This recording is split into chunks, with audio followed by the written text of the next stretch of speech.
Feu, c'est parti, ça record. Salut Flo, ça va? Salut Paname, super et toi? T'as chez le coiffeur? Voilà, je me suis fait tout beau pour toi. C'est le J'adore, printemps, on se fait plaisir, on j'adore. rafraîchit. On sent que t'as une belle luminosité là chez Watt. T'es dans le sud, ça, t'es à Marseille. Et, et ouais, là le soleil est revenu après un petit épisode de pluie. Faut bien Hmm. qu'il y ait un peu d'eau et voilà, bon, le soleil est revenu. Vous avez pris la pluie dimanche aussi, non, face à Paris? Ouais, ouais, je l'ai pas vu venir celle-là, mais bon. C'est vrai qu'on n'en avait pas parlé, ça d'ailleurs. Bon, non, mais il faut pas parler des sujets qui fâchent, ça reste un moment agréable à vivre ensemble, donc on va... Ok, on va pas se fâcher tout de suite. Non. Bon, il s'est passé pas mal de trucs là depuis la semaine dernière sur l'agence qui a d'ailleurs un nom maintenant. Ouais, effectivement, je sais pas d'ailleurs comment on doit le prononcer à la française ou à l'américaine, mais à la française, ça sera anti-chaos. Donc on est parti là-dessus. On a un petit peu hésité avec une deuxième possibilité qui était Clean My Mess, qui nous plaisait bien aussi parce que ça expliquait bien ce qu'on voulait faire et ça sonnait bien. Mais anti-chaos, voilà, on l'a choisi parce que c'est peut-être un terme assez impactant, peut-être même clivant. Mais ce qui est bien, c'est que tous les gens ont un avis en tout cas sur ce nom. On n'aime pas, mais au moins ça laisse pas indifférent. C'est clair. Ouais, ouais, mais je pense que Anti-Chaos, ça traduit bien la proposition de valeur qu'on apporte dans l'agence. Mais ouais, on a pas mal itéré là-dessus. On avait aussi The Playground. Enfin, on avait pas mal de choses, pas mal d'idées différentes. Et en fait, on se rend compte que comment est-ce qu'on a fait d'ailleurs, c'est un bon thème un peu. Comment est-ce qu'on a fait pour choisir le nom? Comment est-ce qu'on a itéré sur le branding? En fait, c'est un peu, on est plutôt parti de ce qu'on voulait faire avec l'agence pour en arriver en fait au nom et de se dire qu'est-ce qui est un nom un peu différenciant parce que pour les agences trouver un nom c'est pas très compliqué mais trouver un nom qui sort un peu du lot. Nous c'est ce qu'on a fait un peu là sur les anciennes agences type SEO Secret, My Name is Bond. On essaie de trouver des noms quand même qui soient retenus quoi. Et c'est vrai que il y a une règle dans le branding qui dit que normalement si t'as un K ou en tout cas t'as le son K dans un nom c'est beaucoup mieux retenu par le cerveau humain. Ouais, c'est vrai qu'il y a des exemples de boîtes comme Kimono, Com, Mm, Kiabi. c'est vrai. Non, non, c'est vrai, c'est vrai. Ça se prouve Et par le terrain. Et c'est important en vrai, parce que quand tu sais que le bouche à oreille, c'est quand même 50-60% de ton canal d'acquisition, il vaut mieux que quand dans un dîner, t'as un de tes clients qui dit ah ouais, je suis passé par une agence, ils m'ont accompagné sur la restructuration interne. Ah, ça s'appelle comment? Anti-KO. Bam. bam, ouais, c'est ça le. Ouais, non, mais on va partir là-dessus. Mais ouais, je pense que ce qui est important, c'est de pas y passer non plus trop de temps, mais de partir quand même sur une proposition qui nous plaît. On avait plein d'idées. Et c'est d'ailleurs toi qui as pas mal œuvré aussi à générer toute une liste sur Notion. On avait, je pense, une dizaine de propositions, puis après on a fait une sélection. Moi, j'avais deux techniques avant pour donner des petits tips. Avant, moi, j'ouvrais un dictionnaire en fait et je feuilletais un peu des pages au hasard et j'essayais de voir s'il n'y avait pas des termes qui m'inspiraient et ça marchait bien. Ou même des dictionnaires en latin. À un moment, je me faisais des petits trucs comme ça. Ça, c'est la méthode un peu rustique, rudimentaire à l'ancienne. Et sinon, il y en a une nouvelle qui marche bien, c'est de demander à ChatGPT en lui expliquant le business et votre cœur d'activité. Et vous pouvez lui demander après, voilà, essayer de me trouver des noms autour de cet univers ou en incluant un terme. On pourrait dire, voilà, on a le terme mess qui nous plaît bien parce que on veut aller là-dessus, mais on ne sait pas comment, quoi mettre avant ou après. Et tu peux demander à ChatGPT de donner des idées. Ça peut bien marcher. Là, ça a été un échec total pour moi sur cette botte. Ça n'a pas marché, mais des fois, ça marche bien. Ouais, on atteint un peu après la limite de ChatGPT dans le sens où il y a quand même dans le nom, c'est important de traduire un peu une émotion et le côté un peu authentique de l'agence et que ce soit mine de rien clivant. Et je pense que c'est ça un peu l'erreur des gens quand ils font un branding. Alors moi c'est pas exactement ma spécialité, c'est plutôt celle de Blondie chez Sky Company, mais de ce que j'ai pu apprendre de lui à ses côtés, il a quand même expliqué que le problème, c'est que les gens, ils veulent être trop, tu vois, ils veulent englober trop de notions dans un même nom. Et en fait, bah, en voulant faire plaisir à tout le monde, tu fais plaisir à personne. Donc, il vaut mieux être un peu clivant, ouais. Ouais, on est d'accord. Donc voilà, ça sera anti-chaos et on espère que ça vous plaira. C'est ça. Et on espéra que ça va pas mal passer de bouche en bouche, de main en main pour qu'on signe un maximum de clients. D'ailleurs, en termes de clients, on en est où, Flo? Ouais, alors en termes de clients, bah, donc depuis la dernière fois, sur la première semaine, on avait signé un premier client dont on vous avait parlé, qu'on avait obtenu à la fois grâce au réseau et à LinkedIn, du coup. Et donc là, on a signé un deuxième client donc, sur une phase d'audit qui est dans le secteur de l'énergétique. C'est un cabinet de conseil en énergétique. Donc c'est un deuxième bel audit avec une boîte très ambitieuse, toujours aussi en forte croissance, qu'on a pu signer toujours encore grâce à de la création de contenu sur LinkedIn. Donc comme quoi ça marche vraiment bien. Je pense que ça deviendra rapidement l'un de nos canaux d'acquisition les plus importants. Mais donc voilà, c'est une nouvelle mission qui va démarrer.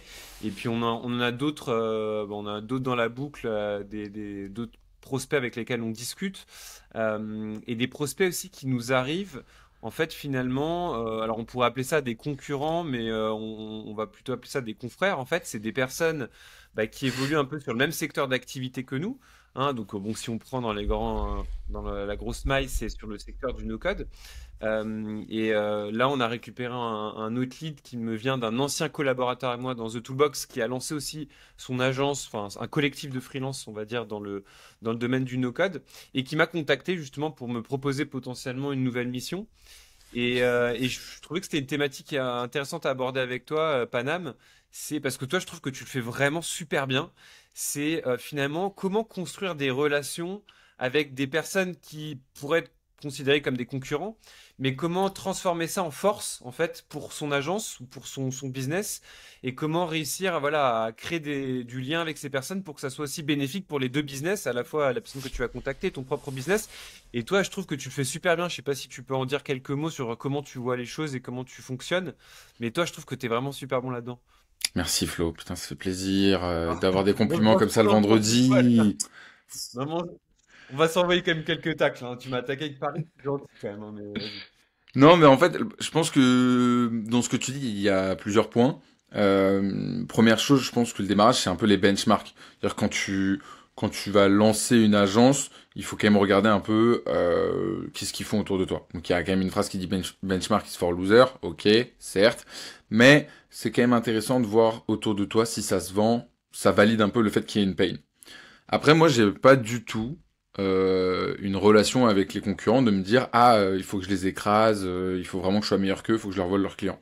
Je me dis puisque moi mon positionnement dans la nouvelle agence qu'on est en train de créer est différenciant, on peut forcément faire créer une relation. Et il vaut mieux de toute façon être poteau avec ses concurrents que se les mettre à dos. Pour la simple et bonne raison que moi je considère que le marché est grand. Enfin, ça y est, le monde est grand, des clients, il y en a partout. Euh, donc dans notre microcosme des gens qu'on voit sur LinkedIn, de nos concurrents et tout, il vaut mieux s'entraider que se battre l'un contre l'autre. La deuxième chose, c'est que je pense qu'en fait, moi, je pense que tu deviens une grosse agence le jour où tu arrives à faire une joint venture avec soit quelqu'un qui travaille avec toi en direct, ou qui réalise des missions, soit ton concurrent.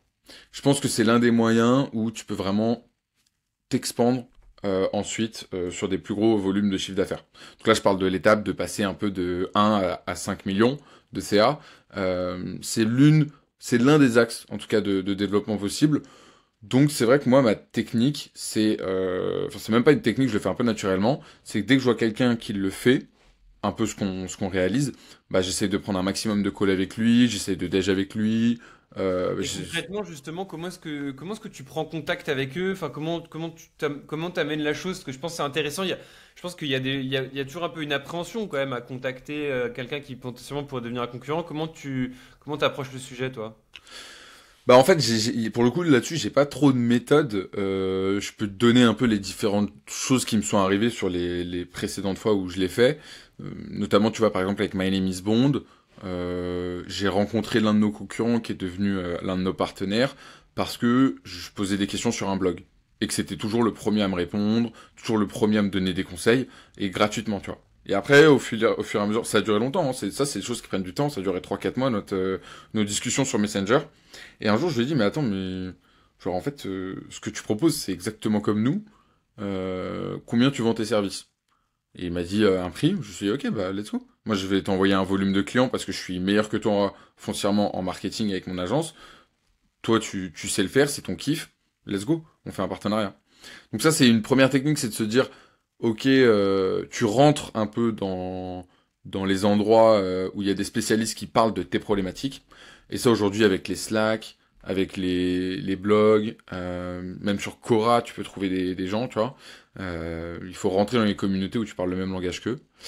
Et après, là, plus récemment, une technique qui marche bien et qui, pour le coup, est réelle, c'est que moi, je suis très curieux. J'aime bien comprendre le business des autres. J'aime bien développer mon savoir sur les outils no-code, etc. Et donc, en fait, dès que je vois quelqu'un qui travaille là-dedans, je lui propose, par exemple, qu'on fasse un article ensemble, qu'on fasse une vidéo ensemble, ou des choses comme ça, ou même un podcast. Et quand le feeling passe bien, bah, tu commences à discuter avec lui. Ok, tu fais combien de chiffres d'affaires, t'as combien de clients, c'est quoi ton organisation en interne, pourquoi tu choisis tel outil et pas un autre. Notamment là, par exemple, pourquoi on choisirait de travailler avec un outil comme Softair plutôt qu'un outil comme Xar. Et ça, en fait, il te donne un peu des billes sur. En fait, tu gagnes du temps dans l'exécution parce qu'il te donne des billes et un retour sur expérience sur un truc qu'ils font eux tous les jours et depuis plus longtemps que toi. Et après, si tu gardes en tête le délire d'être en mode win-win et que tu peux apporter autant que lui il t'apporte, let's go, tu vois. Ouais, c'est ça que j'entends en fait, c'est que finalement, t'as pas de technique ou de secret à révéler par rapport à ça, si ce n'est en fait de créer sincèrement une relation en fait avec les gens que tu croises sur les réseaux sociaux ou dans la vraie vie évidemment. Tu t'intéresses en fait finalement vraiment à eux, à leur business, aux problèmes qu'ils rencontrent, aux succès qu'ils vont accomplir. Et en fait, après, une fois que tu as créé cette relation, que tu as l'occasion d'échanger avec eux, tu essaies de trouver des intérêts communs et de voir comment mutuellement vous pouvez vous apporter des choses. Et tu essaies surtout de les concrétiser parce que on a quand même beaucoup d'échanges où on se dit quelles sont les synergies qu'on pourrait créer entre nous. Puis finalement, il n'y a pas grand-chose qui se passe, mais toi, tu essaies quand même de le concrétiser derrière en fait. Donc, Ouais. tu le fais Mais assez naturellement finalement. ouais, je le fais naturellement et je pense qu'en fait, pour le coup, c'est des actions qu'on fait tous les jours et qu'on doit faire tous les jours dans le sens où ça rejoint un peu la notion de karma ou la notion de pay it forward. Moi, je sais que tous les jours, j'aide au moins une ou deux personnes en pay it forward, tu vois. Je lui partage des ressources en interne, je lui fais un loom sur comment on fonctionne sur telle et telle chose, je lui envoie. Et ça, je sais que, en fait, je le fais parce que ça me fait plaisir et parce que je kiffe mon taf.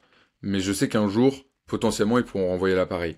Et enfin, nous, on a eu des opportunités de malades sur des gars qu'on avait aidés un jour et qui se sont rappelés et qui nous ont renvoyé l'ascenseur. Et ça nous a débloqué parfois des trucs vraiment de dingo, tu vois, des 15 000 euros de CA sur une action, des intros game changer avec des VC, Ouais. des créations de contrats avec des freelances gratuitement. Enfin, franchement, plein d'actions qui étaient hyper importantes. Donc je pense que, faut faire attention à son karma. Donc, c'est-à-dire qu'il faut pas prendre les gens pour des cons et il faut pas leur mettre des coups dans le dos. Et deux, il faut aider les gens au maximum. Et c'est aussi ça, tu vois, tout le délire de la création de content. Tu donnes 80% de ce que tu sais en gratuit et tu fais payer les 20% restants, que ce soit par une agence, par une formation, tu prends un gars comme Russell Brunson, le gars, il a 7 ou 8 formations, elles sont toutes gratuites sauf deux, et c'est avec ces deux formations payantes qu'il fait son chiffre d'affaires, tu vois. Ouais. Ouais, non, complètement. Et c'est important aussi, je pense, d'être. Ça rejoint aussi un autre point, c'est d'être quand même assez niché dans ce qu'on fait pour que les gens se souviennent de toi au moment où vont vouloir te rendre l'appareil. Mm. Si tu te définis comme une agence un peu généraliste qui va par exemple traiter tous les sujets marketing, une agence no-code, bah, potentiellement la personne que tu as aidée qui voudra t'aider en retour, quand elle va être confrontée à ce besoin, elle va peut-être potentiellement penser à d'autres agences, à d'autres personnes avec lesquelles elle aurait pu échanger. Alors que si tu es spécialisé vraiment dans une thématique, comme par exemple nous ce qu'on est en train de construire, les applications métiers, les portails en ligne, portails connectés, c'est un use case qui est tellement précis que Ouais. le jour où ce partenaire il va voir ça chez un client, il va se dire ah mais attends mais moi je connais le gars qu'il te faut parce qu'il y a une agence qui fait que ça et c'est les meilleurs au monde et il va aussi penser à toi directement. Et donc ça, je pense que c'est le premier point, ouais, super important. Et puis après, c'est de créer une relation sincère. Moi, c'est effectivement les prestataires avec lesquels j'ai travaillé ou que j'ai placé chez des clients, c'est des gens avec qui régulièrement j'entretenais un certain contact, que ça soit des commentaires sur LinkedIn, des petits messages privés pour prendre des nouvelles, C'est ouf. même si c'était pas tous les mois. C'est aussi une relation qui s'entretient. C'est pas juste un call, faisons un call pour voir s'il y a des synergies. Et après, la relation s'éteint. Je pense que c'est un peu comme en amour. Faut savoir aussi entretenir la flamme, quoi. C'est beau, putain, j'adore. Mais et je pense, tu vois, un autre point sur ça, sur les compétiteurs, les gens qui peuvent potentiellement être des partenaires et tout. euh, je pense que ça vient aussi de quand tu fais une agence, en fait, t'as deux mondes. Soit t'as un monde où quand tu crées ton offre, tu vas te battre sur le prix. Dans ces cas-là, tes compétiteurs deviennent stressants et tu te dis, ah putain, ils proposent la même chose que moi, 20 euros moins cher, comment je fais pour encore baisser mon prix? Soit tu te bats sur la valeur.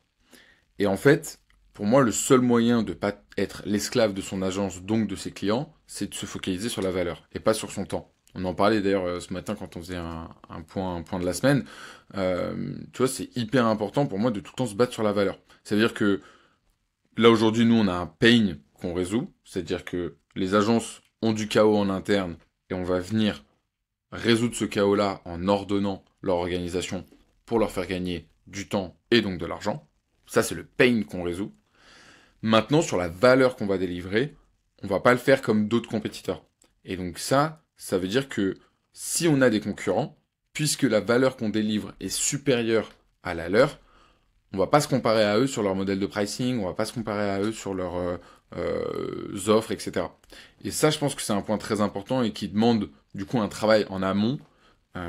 Alex Ormondi, il appelle ça, comment est-ce qu'il appelle ça? Le grand Chelem Offer. Et en fait, il dit voilà, t'as un pain, tu listes tout ce qui est un point de friction par rapport à ton client, tout ce qui va un peu l'emmerder à faire pour atteindre son objectif. Toi, tu rends tout ça simple et juste tu lui délivres la valeur à la fin. Donc ça veut dire quoi dans notre cas? Ça veut dire en fait, leur pain, c'est qu'il y a du chaos en interne.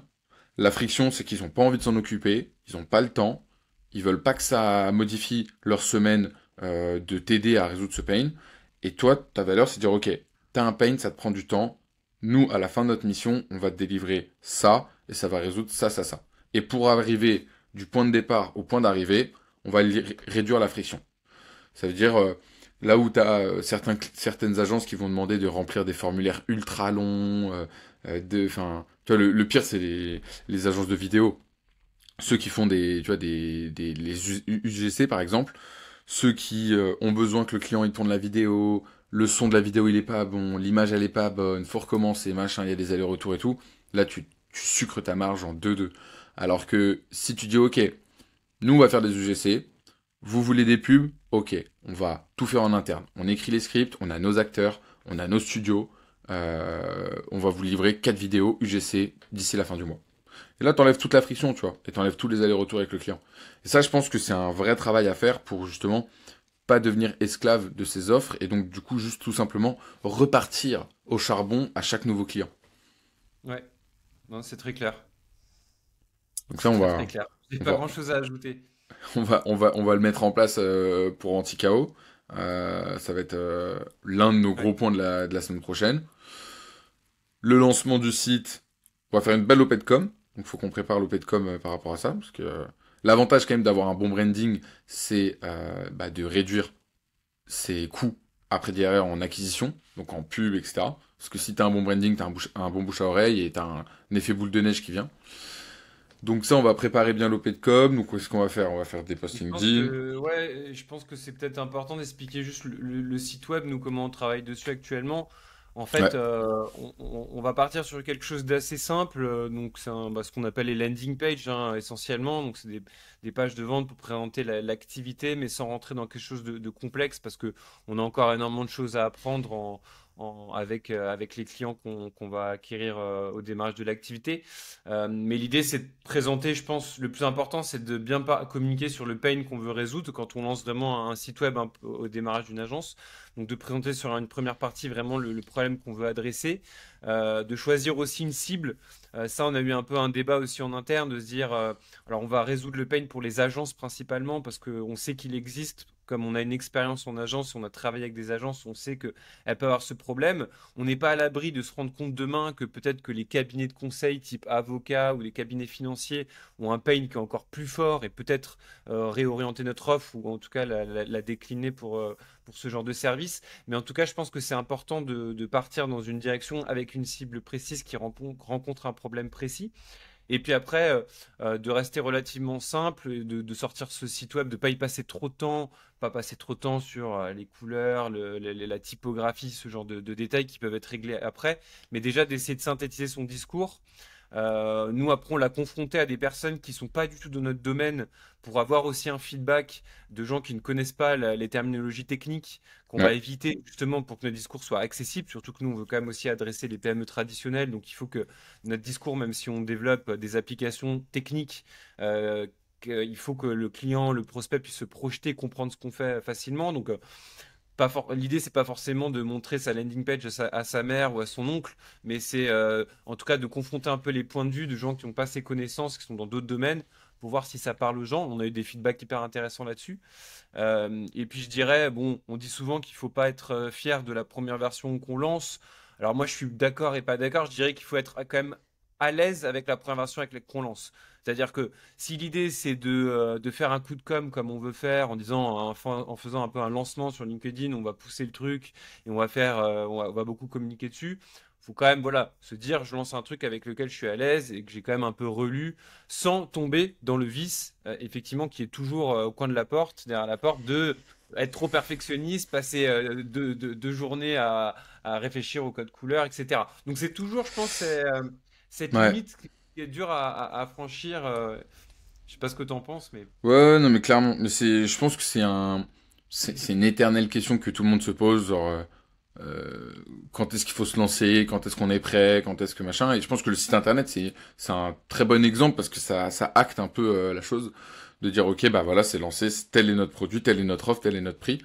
Euh, je pense que le délire de dire, il y a une phrase en entrepreneuriat qui dit, si tu lances lorsque t'es prêt, c'est que t'as lancé trop tard. En gros, qui veut dire lance quand t'es pas prêt. Mais en gros, le juste milieu à avoir, c'est que il faut pas s'enfermer dans, il faut un petit peu s'enfermer dans sa chambre pour produire quelque chose de stylé. Mais en même temps, il faut toujours être avec les feedbacks de ses clients, avec les feedbacks de son entourage, etc. Et donc, je pense que le fait de sortir rapidement un site dont on n'est pas trop fier permet en fait d'avoir des feedbacks assez tranchés en disant ça c'est nul, ça c'est naze, ça c'est moche, etc. Qui te permettent en fait d'itérer sur ta landing page. Et en fait, t'es pas obligé de faire comme nous on le fait. Nous, on va faire le choix de lancer le site et de faire une grosse com dès maintenant. Tu peux aussi très bien lancer ton site, ne pas faire de com, avoir des feedbacks et sur les premiers clients, itérer sur ton discours, et ensuite faire un gros lancement public.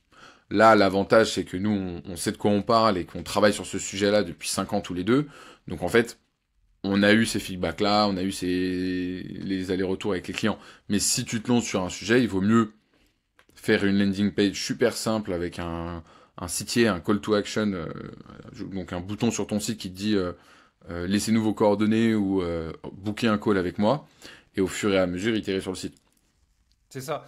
Et d'ailleurs, on le rappelle, pour ceux qui n'auraient pas vu le premier épisode, je fais des liens du coup, tu vois, comme les youtubeurs entre les différents épisodes, mais on a vendu des prestations, on a signé notre premier client aussi sans site internet, et on peut potentiellement, on a signé d'ailleurs le deuxième client sans site internet, et on peut potentiellement signer sans site internet. Donc ça, Mm. évidemment, il faut même commencer par ça, c'est le plus important. Et puis comme tu le dis très bien, le site internet, c'est pas une page figée, c'est ça l'intérêt, c'est que c'est une version qui va continuellement évoluer et vous allez lancer un premier site que vous allez pas, qui va peut-être pas être dingue et il y aura plein d'erreurs au niveau du wording, au niveau de la cible, mais de toute façon, ça va évoluer avec votre histoire. Et on est toujours, des fois, on est fier de ce qu'on fait, de ce qu'on crée. Mais en fait, quand on revoit le site internet qu'on a créé il y a 1 ou 2 ans, on en rigole parce qu'on se dit, mais on était trop fiers à ce moment-là et en fait, c'était complètement ridicule parce qu'on était encore à côté de la plaque. Et c'est un processus qui est évolutif. Et on peut très bien commencer même avec une page Notion élargie dans le web où tu te présentes juste qui tu es, tu mets un call to action vers un Calendly, ça peut très Ouais. bien suffire pour aller même chercher 100, 200, 300, 304 CA sans aucun souci. Voilà, mais nous effectivement on est dans un cas un peu différent où alors on se permet de le lancer, mais voilà, c'est pas une fin en soi, quoi. Ouais, puis surtout quand tu regardes un peu ce que font d'autres personnes, t'as des gars, ils font 3 millions de chiffres d'affaires par an et leur site internet, il est rincé au sous-sol. Il y a rien qui va, tout est les uns sur les autres, c'est pas responsive entre le desktop et le mobile, enfin, Je pense que le délire, enfin, je pense qu'aujourd'hui, c'est important d'avoir un site internet, c'est encore plus important d'avoir un portail client et des tools internes. Mais tu peux très bien réussir sans. Nous, on a des projets, notamment un qui s'appelle My Orientation. C'est une page, c'est juste une page Insta. Il y a pas de site au moment où ils ont commencé. Et pendant un an, il n'y avait pas de site. Et ils faisaient 500 000 euros de CA, très bien. Juste en signant les devis sur Insta et en envoyant les factures. Donc, c'est pas Je, je, obligatoire, mais ouais. je pense que le truc vraiment à retenir, et tu l'as dit, hein, pour vraiment imaginer le truc, c'est que le truc qu'on veut éviter à tout prix, c'est rester enfermé dans sa chambre, ne parler à personne et développer son site pendant un mois. Ça, c'est un peu... moi, personnellement, c'est le truc que j'ai fait sur ma première boîte. Et je pense qu'il y a plein de gens qui, malheureusement, vont continuer un peu à faire cette erreur parce que c'est une zone de confort. On se rassure, on se dit, ah ouais, cette phrase, elle est pas mal. Ah, ce bouton en violet, il est cool. J'attends, je vais... Enfin, et en fait, on s'occupe et on pense qu'on avance sur son projet alors que les choses n'avancent pas et qu'il faut envoyer, il faut lancer pour se confronter rapidement à son marché. Donc là-dessus, c'est ça qu'il faut éviter en tout cas. Ouais, ouais, de ouf. Mais attends, j'avais un autre truc à dire là-dessus. Pas mal. Je sais plus. Je retrouverai peut-être après.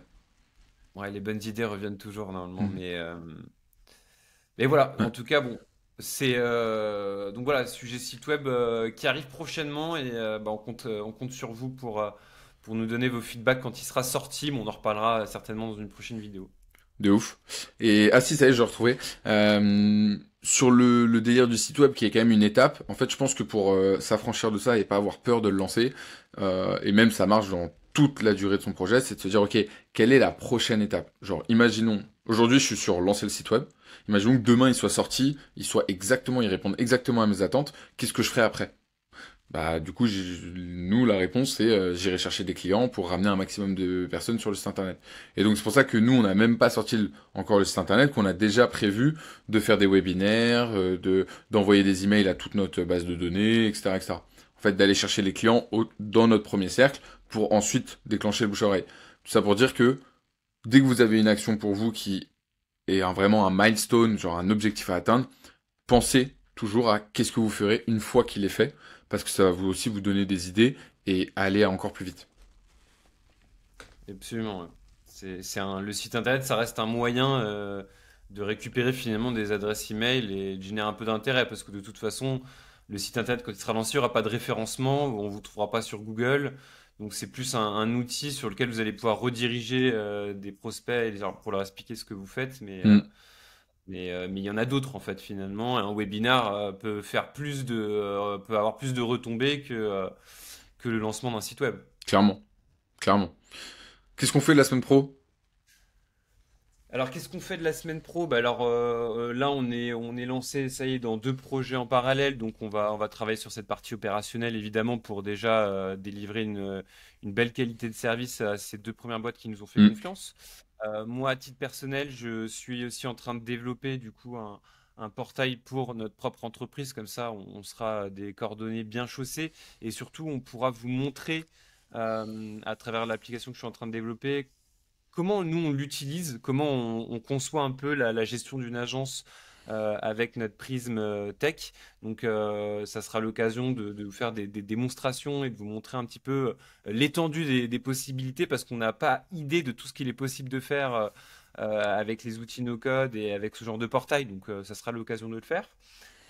Et puis bah, plus près, Panam, toi, qu'est-ce que tu as de ton côté? Bah moi, je me focus sur la partie sales. Donc ça, c'est un des points aussi importants, hein, c'est de bien scinder les activités dans l'agence. Donc là, nous, on a un webinaire mercredi prochain. Moi, je vais prendre toutes les personnes en call qui sont intéressées par l'agence. Et après, je vais essayer de closer un maximum de personnes.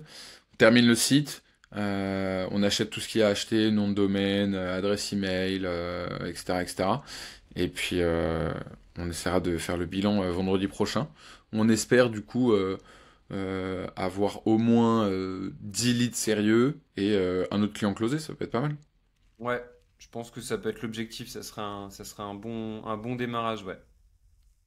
Lourd. Bon bah on se dit à vendredi prochain, Flo. Et puis force et honneur pour ce week-end, hein. Merci Panam, ouais. Très bon week-end à toi. Salut, bye. Salut, ciao.